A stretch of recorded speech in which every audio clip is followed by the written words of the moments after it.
Get ready. Hold tight. It's Hold on to your hats, boys. Libas.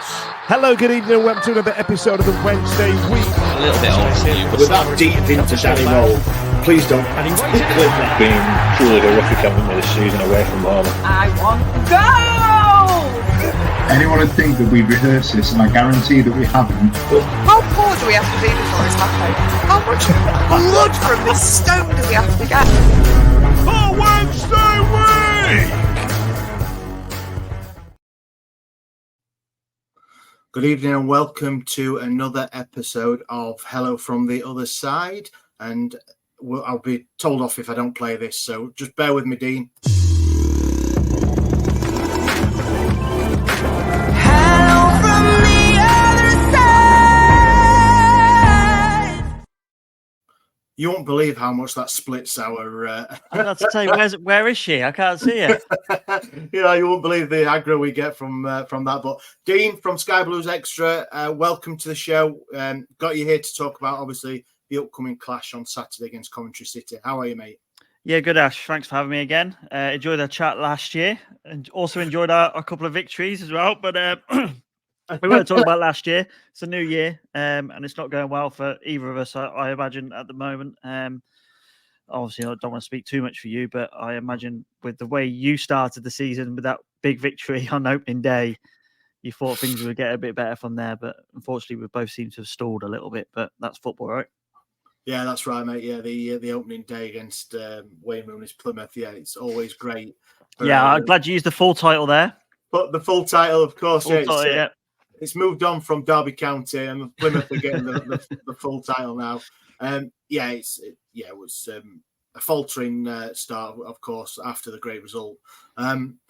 So we'll start with Coventry, mate. Obviously, the disappointment from last season, not the 2 wins against Wednesday, obviously, but how it finished, because it probably finished the worst way it could for a championship team for the whole season. So just quick, how are you feeling about that, mate? Obviously, it's well in the past for you now, but it's still going to sting. Yeah, definitely. I mean, like last season, we had a really good opportunity, both obviously in the league and the cup. And by going for one, the other one's always going to fall away. So, it's not very often you get yourself into a quarterfinal of an FA Cup. So we kind of like put all our eggs in that basket. Beat Wolves, obviously get drew against United in the semis. And with that on everybody's mind, you know what's going to happen league-wise. Like, players are going to look forward to that FA Cup semi-final. And the league form just completely and utterly faltered at that point, which I completely appreciate. I understand, but it's just very disappointing. Now, had we had a bigger squad, we probably could fight on both accounts. And then obviously with what happened in that semi-final, which we did win, I stand by that. That should be a star next to Manchester United's name in the winners column. For last season's FA Cup, but alas, it wasn't to be. But yeah, it just hasn't been great since then. To be honest, that we came into this season with lots of promise, lots of hope. Mm-hmm. There was a real sense of like this could be the year if we got off to a good start, and we've done what every Coventry City team has done in the past 10 years, from what I can remember, and it's just completely obliterated the start. From a negative point of view, it just hasn't been good so far. Were the expectations from Coventry City fans to make a good start to the season? Obviously, you've got to roll in the disappointment, but then obviously taking that into the new season, probably, forgive me, you lost a couple of players. I know you got, what's the guy? We did our fair share of signing in the summer. Like we brought on some really, really good players. Like Jared Oney was a great signing from Huddersfield, and he's been great so far. But with that expectation of these new players in, the expectation was to fight at the top end of the table, and it just hasn't happened yet for one reason or another. It is early, though, isn't it? It is early. Look, we haven't started the season well, like I said, from recent memory. It has to be like 10 years or so, since we started the season relatively well.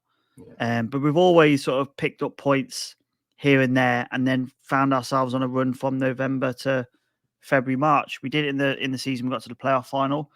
We did it to an extent last season where we got ourselves up to 5th and 4th place before the semi-final of the FA Cup. So we can show that we can get ourselves in that position. I think the expectation was if we got ourselves off to a good start and then found that form again, would be in an even healthier position come the mid part of the season. But that hasn't happened. So again, we're chasing our tails, trying to get ourselves back into position. There's that expectation, and obviously Mark Robbins has been there. Is it nearly 10 years now? 9, just over 9, I think. Is he the second longest manager? It's his 10th season, I think. I think 2017, 16, maybe. Oh, yeah. really? So that was obviously this is his second stint at the club. Yeah.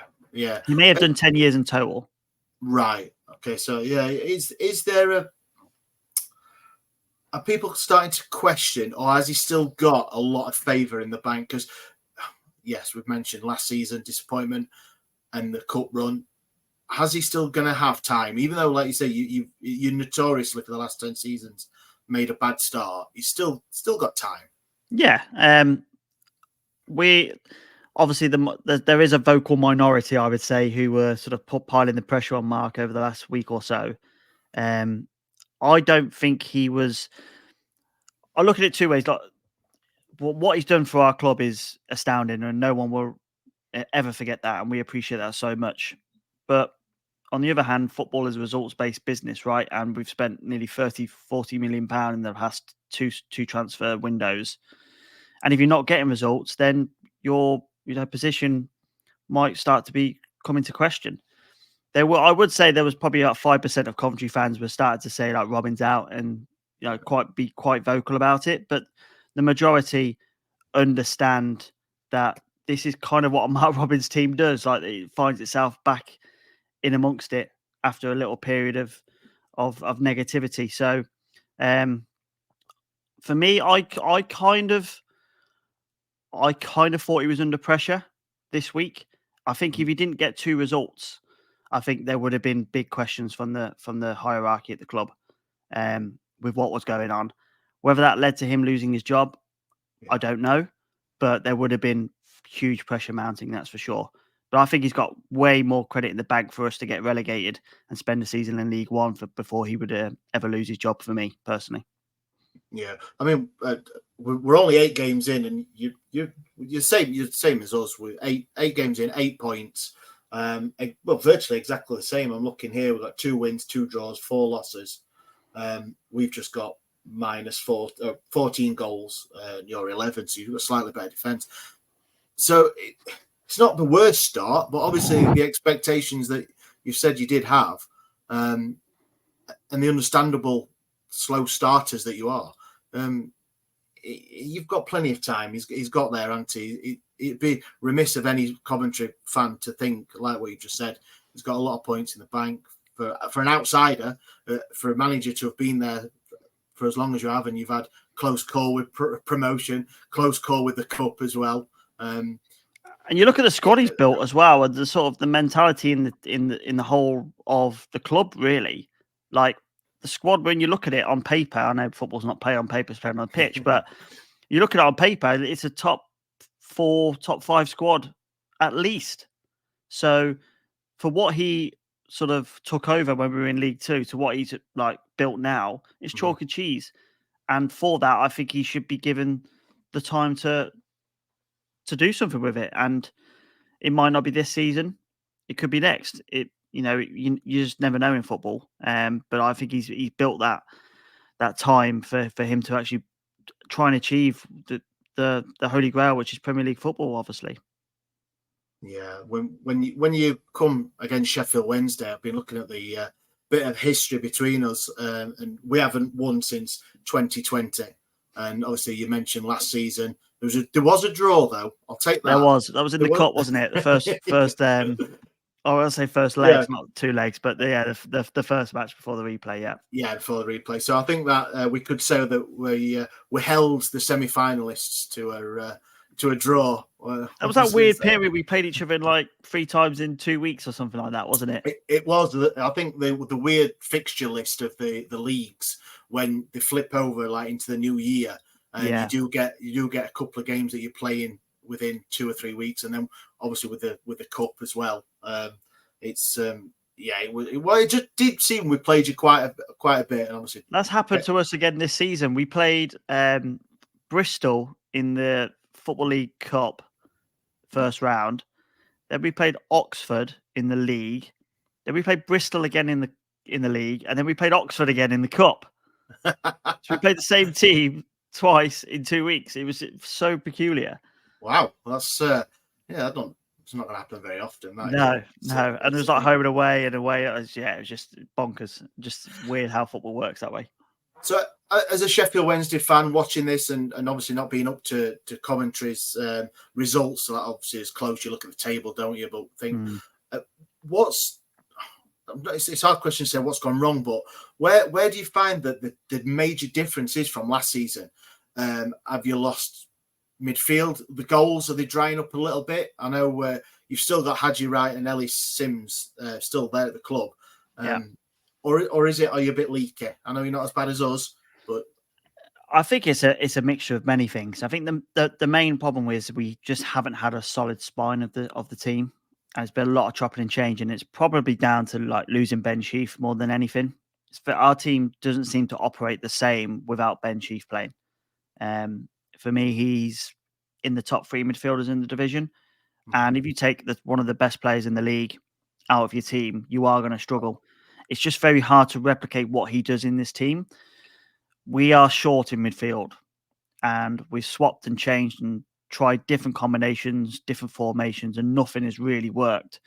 Tuesday night, Ben Sheaf was back in the team.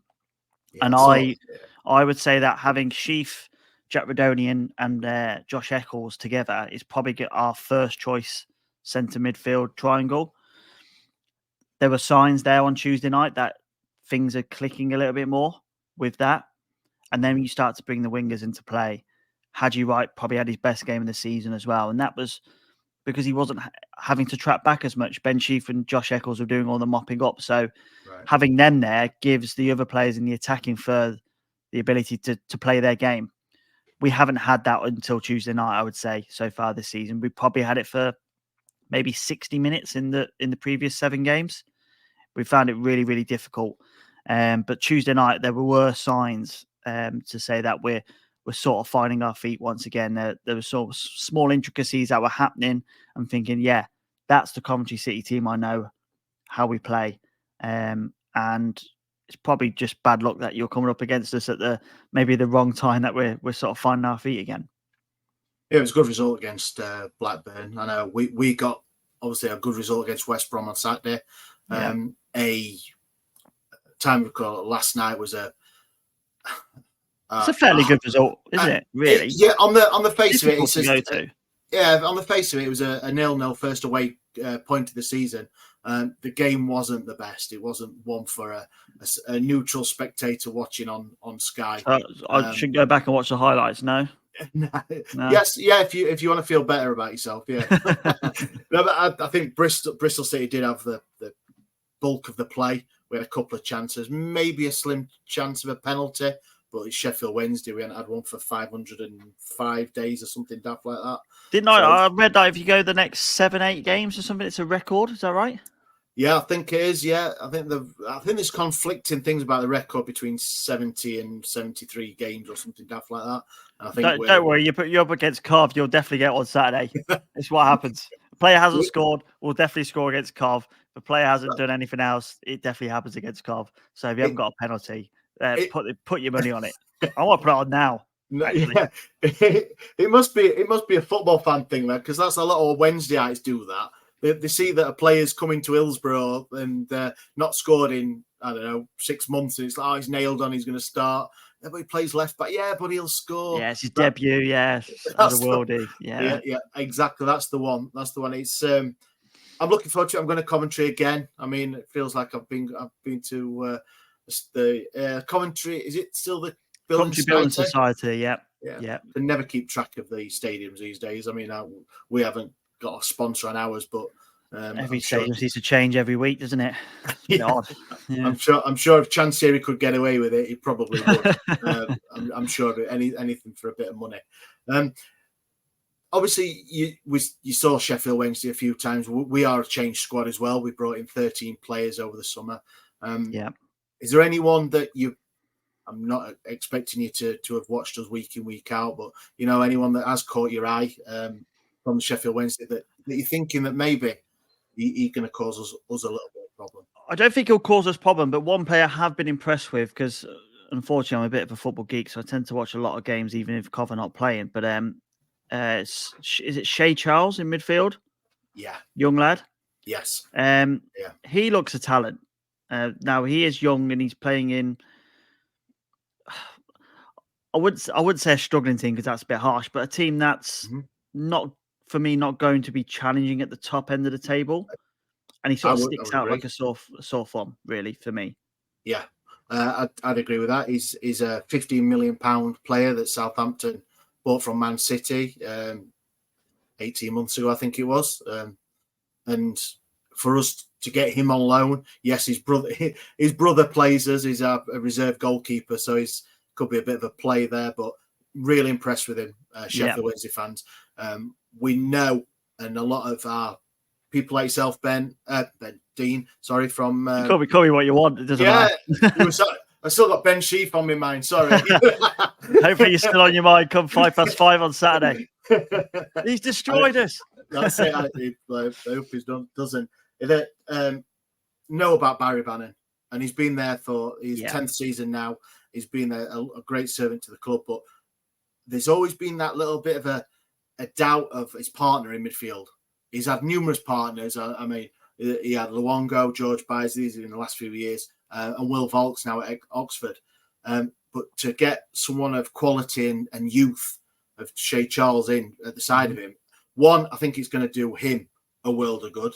Shea Charles playing with Bannon, and I think it's going to do Bannon a world of good. Obviously, playing with a younger who's got more legs, who puts it. Any Wednesday fans are really took to him and have seen his quality.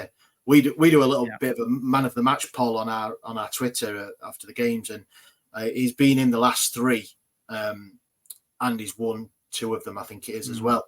So he has got quality. It's going to be a great matchup between him and Jack Rodoni, I think. Rodoni's a bit of a classy operator. It's going to be interesting and intriguing to see how Charles sort of deals with that, and having sort of two number 8s effectively running either side of him, and how he can deal with that. So that's going to be an interesting and key battle, I think, on Saturday. Yeah, good matchup. I remember Rodoni from Huddersfield, weren't it? I think we played Leeds last season. Yeah, live on Sky. I think it was him that I was pretty impressed with. I'm looking forward to it. I say it's going to be a hard one. I mean, I know you got a good 3-0 win midweek, and I think without that, I would have been a hell of a lot more confident going into it. But like I pointed out, we've both had really good wins over the last week. Is the confidence is going to be up? Yeah, what's it like at the CBS at the minute? Because I think last season with your success, everything, the crowd there. I mean, I was there when you got a singing corner. I think it was where the away fans were, but I think you've moved the away fans now, haven't you? Yeah, the away fans are a bit more in the other corner now. In the other corner, allowing home fans to sort of go across into that sort of half the old away section underneath the scoreboard, and we've got safe standing there as well. So the atmosphere has kind of changed a little bit, but we've got 23,000 season ticket holders this year. The city's behind the club massively. You know, I think on average we've had 26,000 there so far this year. The Spurs game the other week was a great atmosphere. We've had some really good atmospheres so far this season. I think if we hadn't had a good result on Tuesday night, it might have been a bit flat going into Saturday. But I think the fans have probably responded to what the team have produced on Tuesday. A bit of fight, a bit of determination, and we'll back them to the hill now if they show that. So it might be a little bit tasty come Saturday. And obviously you guys traveling numbers really well. So it should lead to a really fantastic atmosphere in the CBS. And it's once it's buzzing, that ground is great to visit. Yeah, I think we've got 3,000. I think you've given us for the trip. There's going to be 26, 27,000 there in that case, and that will be a great atmosphere. I imagine. I won't be there, unfortunately. I'm going to New York on Saturday morning, so I won't be at the ground. But I will have Wi-Fi on the plane, hopefully, to at least check the scores. To keep up with how many goals Wednesday have scored. That'll be Yeah. Of course. Just to see if you got a penalty, if I'm going to be a millionaire. That's the main reason. Stick it on. I'm sure it'll be about, I don't know, about 50-1 for Wednesday, because like I said, we've not had one for a while. It's a bit of a sore subject, because the refereeing that's been as well, not just Sheffield Wednesday. It's terrible, isn't it? You agree? Have Coventry been on the wrong end, or is it just in general that the games? Obviously, you said yourself you do watch quite a bit of football. Games are just not flowing this year. I find everything seems to be like every referee seems to be pulling up for every single like minor foul. Mm-hmm. It's the Championship, like it is going to be a little bit edgy. It's going to be a little bit touchy. It's going to be in your face. There's going to be the odd weird tackle here and there. They're Championship footballers at the end of the day. It's a very different league to the Premier League, where it's obviously very more technical. Yeah, I don't get it. I don't get how the officiating is so different. It's very peculiar. It's so inconsistent for me as well. It's the game that some of the games for concerning Sheffield Wednesdays is the handball that we got against Luton, but then for their winner, the handball that hit Morris's arm, and he obviously scored the winner from it. It's frustrating when there's the small calls like that have a massive effect on a game, and it's going to cost you points, and it's going to cost you, no doubt, as obviously you saw last season within the cup. Refereeing mistakes can cost you. So and there's 39. I've just seen this. 39 players are on 3 or above yellow cards. 39. We're only in the first week of October. 3+ yellow cards. Wow, it's bonkers. There's you get your automatic ban after 5 as well. So there's a few. There's going to be tight ropes. Yeah, there will be, especially with some big games coming up for the teams. Dean, how are you going to see this going on? I know you're not there. You're going to be on a plane, but if you were to on a Saturday afternoon, if you were going to have a look at this game, how do you see it playing out against Sheffield Wednesday Coventry? I am confident, Ash, mainly on the basis I just think we've got a better squad, and the reality of football is if you have a better squad, you should be winning more football matches. I know it doesn't always work like that, of course, but I just think I kind of see the Championship this year as like 3 levels. I kind of see us on like the sort of the level 1, the top tier. And I kind of see Sheffield Wednesday sort of flirting in that 2nd and 3rd tier. Mm-hmm. And I just think the teams in that top tier should be doing a lot better, and that includes us. And I think our qualities probably just out match Sheffield Wednesday. So I do expect a comfortable victory, and that's no disrespect. That's just how I see the game. I think our attacking threats outweigh yours, if that makes sense, and I think you might struggle in that regard. Hadji right now is on form. It's hard to deal with him. It's going to be very, very difficult for your right back to deal with him, I would say. But it's football, isn't it? So anything can happen. Oh. How do you think it's going to go? I'm always quite a confident. On the podcast, I'm known to be miserable and grumpy. But I am when it comes sounds like me.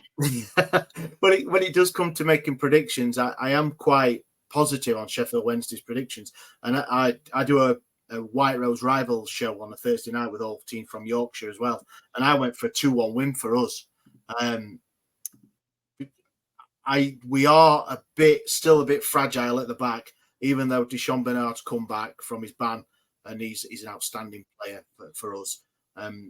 We have got a couple of injuries from last night. Liam Palmer and Olaf Kabashki look like they might be missing.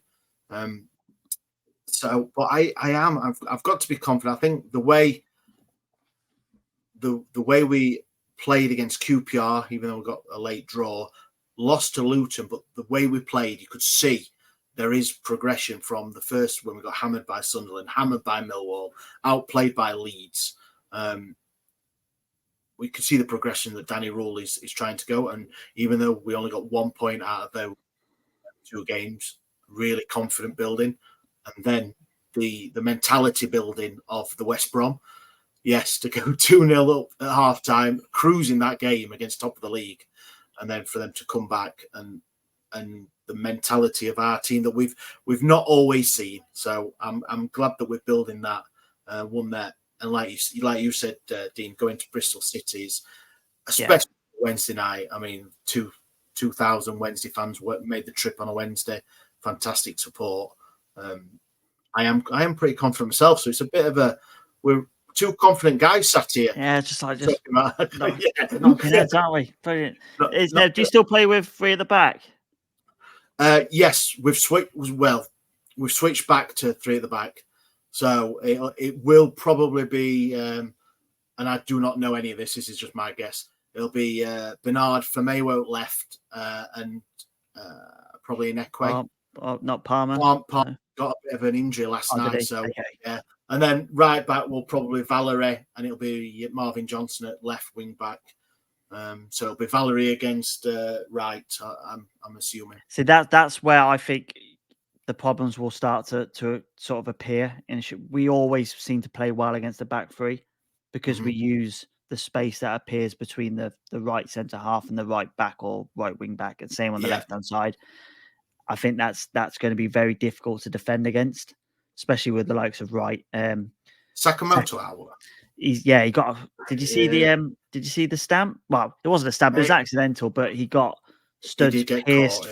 pierced through the legs, like real deep tissue piercing, like stitching required. Right, we saw the players all go like, we thought like leg break, seeing that reaction. Oh, here we go again, right?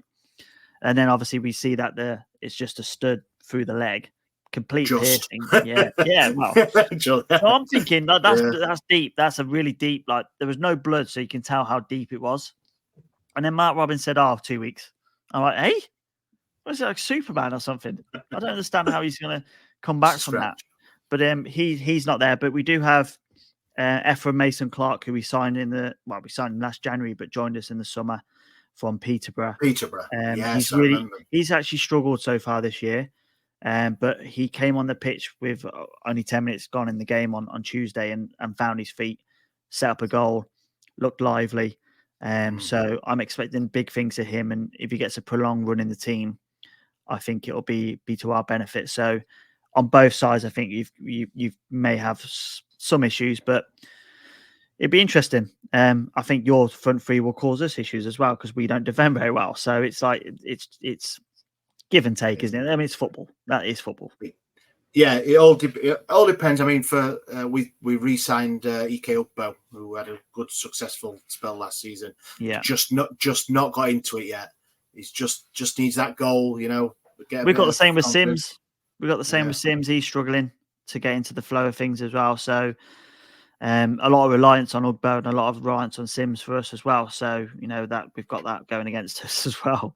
But yeah, nil-nil. 0-0. I'll back the 0-0. Sheffield Wednesday get a penalty, but blazing over the bar. But right, clip it. I'm going to clip it. Obviously, it's going to be on YouTube and everything, so we'll clip it and we'll see what happens. I'll tell you what, you won't see this face again because I'll be on a Caribbean island after my winnings come in. Straight from New York to Aruba or something like that. Yeah. There you go, mate. Yeah, I'll have a moustache and a new name and a fake passport. You'll never see it again.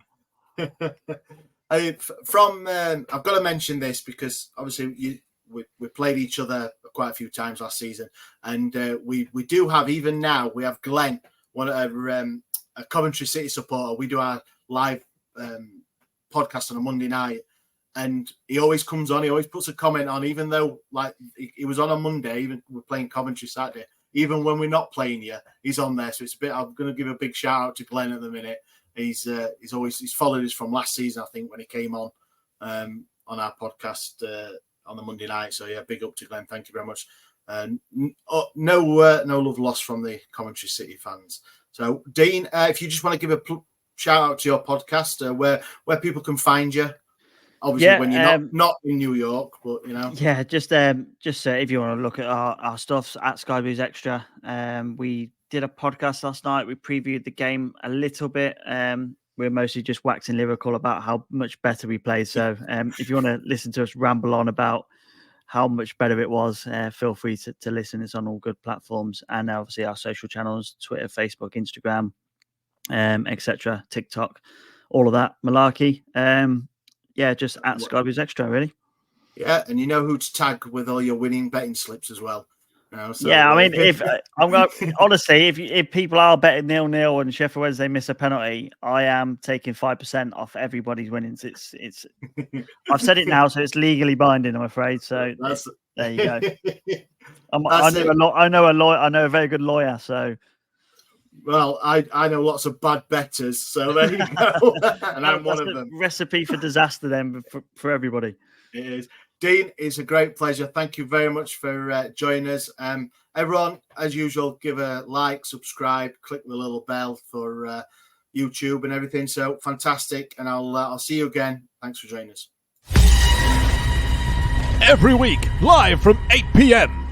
It's the Wednesday week. Bringing you football analysis. He came in. I think he scored a goal. Bringing you banter. Yeah. Bringing you responsible life hacks. Met you wonderful souls at 10 a.m. for some shots. The Wednesday week.